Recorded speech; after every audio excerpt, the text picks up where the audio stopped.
এই যে তোমরা এই ছোট্ট ঠাকুর ঘরটা দেখছো, এরই মেঝেতে একটি আলপনা দেব ঠিক করেছি।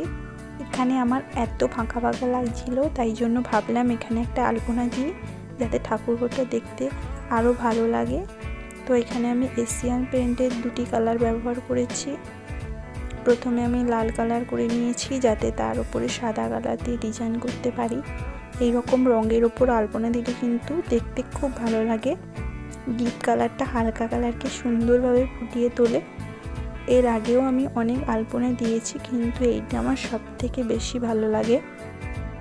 তো দেখো, আলপনার বাইরের অংশটা আমি আবার লাল কালার দিয়ে ডিজাইন করে নিচ্ছি।